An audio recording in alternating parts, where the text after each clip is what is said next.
So now that we've seen how important one-on-ones are, how can we make sure that each of us is doing a really good job with them? Let's start by identifying the most common mistakes. First, the manager does way too much talking and does not facilitate it. The biggest predictor of one-on-one value I have found in my research is the direct's active participation, as measured by the amount of time they talk during the meeting relative to the manager. Stated differently, the biggest predictor of ineffectiveness was a manager talking more than the direct. The ideal balance appears to be the direct speaking anywhere between 50 and 90% of the time. But this is not as easy as it sounds, given research showing that talking about ourselves fires up the same brain areas as sex and good food. We talk about ourselves because it feels good, but resist the temptation. After all, the one-on-one meeting is for the direct. Next, the meetings are often held with the wrong cadence, either too infrequent or too frequent. The science is most aligned with a weekly or every other week cadence approach. Not only is this the preferred cadence by pretty much all job levels, interestingly, actually senior folks wanted the most one-on-ones, that cadence yielded the most gains in employee engagement. Moving on to the next common problem, no agenda or plan of action.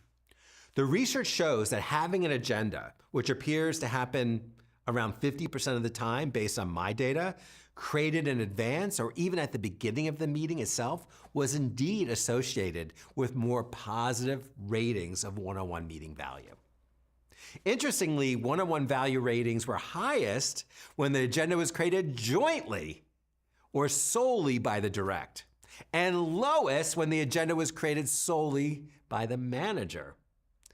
I want to emphasize that people were not looking for an extensive or formal agenda. Instead, they were just looking for some type of a priori plan. A plan, even if informal and communicated at the beginning of the meeting, serves to prime the conversation and create focus. A fourth common mistake is not deferring to the direct enough during solutioning. Encourage your directs to share solutions to problems they bring to you. But here's the key point. If the direct solution does not fully align with yours, but it's still viable, go with their idea, even if you think yours is a bit better. If you think there's a large gap in quality between your idea and theirs, and the consequences of a wrong solution are high, then it's reasonable to push back. But a large gap with consequences, that's the meaningful phrase. If there isn't a big gap between your idea and theirs, just let it go. Let it go. This conveys trust, and the direct will be more motivated to act. Overall, pick your battles and be reasonable. Another common mistake is forgetting that one-on-ones have to address both personal and the practical needs of directs. Now, practical needs are more tactical in nature and are often more natural for us to focus on during the typical status update type of one-on-one. But with a little attention to personal needs, you can change your one-on-ones dramatically. Personal needs are about how a team member feels coming out of the one-on-one. They need to feel trusted, respected, included, and the like. The ideal one-on-one process balances these two sets of needs. To assure personal needs are met, the key behaviors needed are listening and responding with empathy, communicating authentically and transparently, being kind and supportive, demonstrating appropriate vulnerability, and looking for opportunities to involve the direct. Finally, just like in any regular meeting, you can do a lot of damage in your one-on-ones with a poor ending. An excellent one-on-one conclusion has several pieces to it.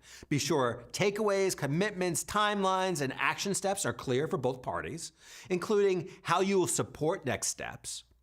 Furthermore, to promote accountability and progress between meetings, jot down and later distribute quick notes capturing the content. Finally, end the one-on-one on a positive note by thanking directs for their hard work. Praise them for their good efforts and/or results they've achieved. Even if you're having a tough conversation or dealing with some constructive feedback, try to end on a more positive note.